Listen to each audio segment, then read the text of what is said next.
Hello everyone, hey I am back in a video lecture और आज हम discuss करें फ्लेक्सर यूजेस रजिस्टेड एक्सरसाइजेस के मेजरली चार मेजर फैक्ट्स होते हैं। आप हमेशा याद रखो। मसल की पावर एंड एंड्योरेंस को इंक्रीज कराती है रजिस्टेड एक्सरसाइजेस।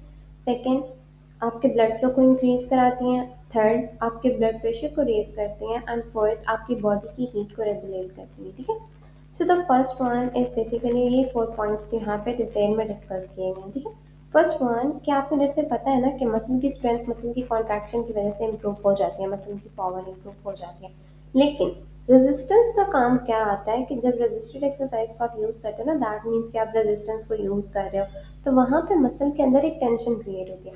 वो टेंशन आपके मसल में क्या करती है? वो टेंशन आपके मसल में तीन मेजर काम करती है: मसल की स्ट्रेंथनिंग, मसल की हाइपरट्रॉफी मतलब मसल का साइज इंक्रीज हो जाता है, और मसल की इंड्योरेंस को इम्प्रूव करती है। सो दैट मीन्स कि इन सारी चीज़ों पे, मसल की टेंशन पे, या आप ये कह सकते हो कि जो टेंशन क्रिएट हुई है ना ड्यू टू एनी रेजिस्टेंस, उसकी वजह से इम्प्रूव करती है। ठीक है।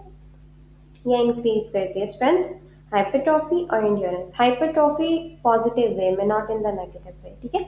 मतलब पॉजिटिव जो हाइपरट्रॉफी होती है ना, ठीक है, आपके मसल के साइज में इंक्रीज आता है बल्क में, that is basically due to resisted exercise. अब आपको पता है कि आपके पास मेजरली वीक मसल्स को स्ट्रेंथन करने के लिए हम रजिस्टेड एक्सरसाइज को यूज करते हैं। बट सेकेंड पॉइंट ये कि वहाँ पे हम मसल के बैलेंस को भी रिस्टोर करने में हेल्प आउट करते हैं। ठीक है। मसल के बैलेंस को रिस्टोर करने का सिंपल मतलब ये है, क्योंकि हमें बैलेंस चाहिए होता है मसल की एक पावर के अंदर, ताकि हम एक स्पेसिफिकली स्टेबिलिटी और कोऑर्डिनेटेड मूवमेंट, मतलब अनस्टेबल अनकोऑर्डिनेटेड मूवमेंट ना हो, एक स्टेबल एक कोऑर्डिनेटेड मूवमेंट के लिए हमारे पास उस मसल की पावर में हमें एक स्टेबिलिटी, एक बैलेंस चाहिए होता है, और वो हमें मिलता है किससे? रेजिस्टेंस एक्सरसाइज से। सेकेंड वन, ब्लड फ्लो को इम्प्रूव कराते हैं। जैसे आपको पता है कि जैसे आप एक्सरसाइज करोगे तो क्या होगा?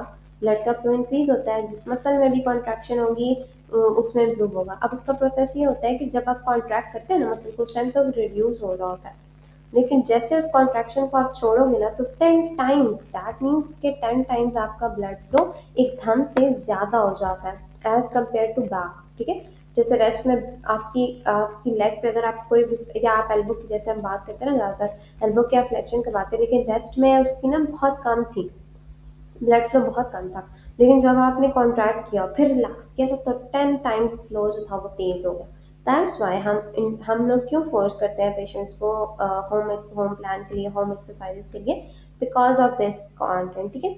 हमारे पास साथ साथ पेशेंट अगर एक्सरसाइजेस परफॉर्म करेगा ना, तो काफ़ी हद तक रिड्यूस हो जाती है आपकी पेशेंट की पेन, पेशेंट की कंडीशन जल्दी इंप्रूव होती है। सो दैट्स वाई हम ये करते हैं। और आपको पता है, simple is that, blood flow बहुत सी चीज़ों के लिए इंपॉर्टेंट है। जैसे आपको पता है, न्यूट्रिएंट्स, ऑक्सीजन की सप्लाई के लिए, आपकी मसल के रिपेयर के लिए, हाइपरट्रॉफी के लिए, और वेस्ट मटेरियल को रिमूव कराने के लिए। ठीक है। सो इन सारी चीज़ों के लिए हमारे पास क्या है? हाइपरट्रॉफी इंपॉर्टेंट होती है।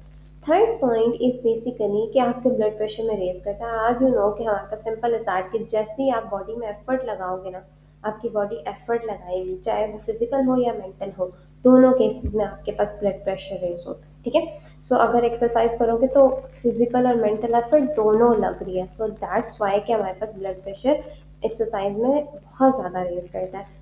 तो आपने ये थोड़ी प्रिकॉशन भी लेनी होती है साथ साथ, कि जो पेशेंट हाइपरटेंसिव है ना, आपने उनको ध्यान से रेजिस्टेड एक्सरसाइजेस की तरफ लेके जाना है, क्योंकि वो ब्लड प्रेशर को रेज करता है। ठीक है। मतलब राइज आता है आपके पास ब्लड प्रेशर। ठीक है। Fourth and the last one is basically heat को रेगुलेट करता है। जैसे आपको पता है, सिंपल इज दैट कि आपकी बॉडी में ना हीट प्रोड्यूस होती है जब आप एक्सरसाइज कराते हो। ठीक है। स्पेसिफिकली जब आप कोई स्ट्रेनस या कुछ हार्ड एक्सरसाइजेज जो कराते हो, तो अब उसमें सिंपल इस प्रोसेस क्या होता है कि जैसे आपको पता है ना, बॉडी का एक नॉर्मल सा रिस्पॉन्स है, पहले वेजो कंस्ट्रिक्शन हुई, वेसल सारी कंस्ट्रिक्ट हो जाती है, फिर एकदम से ब्लड खुला और वेजो डायलेशन होती है, तो हीट की रिलीज होता है। वेजो कंस्ट्रिक्शन में हीट सारी स्टोर हुई, हीट नहीं है वहाँ पे, लेकिन जब वेजो डायलेशन की ना, एकदम से प्रेशर की वजह से हीट बहुत ज़्यादा रिलीज हुई, स्किन वार्म हो जाएगी, स्किन पिंक हो जाएगी, मॉइस्ट हो जाएगी, और ये एक सफिशिएंट एक्सरसाइज के सारे साइंस भी हैं। मतलब एक अच्छी एक्सरसाइज अगर परफॉर्म हो रही है ना, स्किन वार्म हो जाएगी, मॉइस्ट हो जाएगी, मतलब स्वेटी टाइप, और फिर पिंक भी हो जाएगी। अब स्वेटिंग टेम्परेचर पे बहुत ज़्यादा मैटर करती है। तो ऐसा नहीं है कि अगर स्वेटिंग नहीं हो रही तो एक्सरसाइज अच्छी नहीं है, क्योंकि अगर ठंड है तो ह्यूमिडिटी कम है, टेम्परेचर कम है, तो जाहिर सी बात है कि आपके पास बहुत ज़्यादा स्वेटिंग नहीं होगी, बट इट्स स्टिल गुड। ठीक है। अब आपको जैसे पता चल गया रेजिस्टेड एक्सरसाइज स्ट्रेंथ ट्रेनिंग के लिए, एंड्योरेंस को इम्प्रूव कराने के लिए, मसल के बैलेंस को रिस्टोर कराने के लिए, स्टेबिलिटी कोऑर्डिनेशन को इम्प्रूव कराने के लिए, सर्कुलेशन और टिश्यू हीलिंग को इम्प्रूव कराने के लिए, हीट की रेगुलेशन के लिए, इन सब के लिए क्या यूज़ हो रही है resisted exercise. Thanks for watching. कुछ चीज़ हमें कमेंट सेक्शन में आप पूछ सकते हो। फिर नेक्स्ट लेक्चर से हम इन वॉलेंट्री मूवमेंट्स को स्टार्ट करेंगे। Bye bye.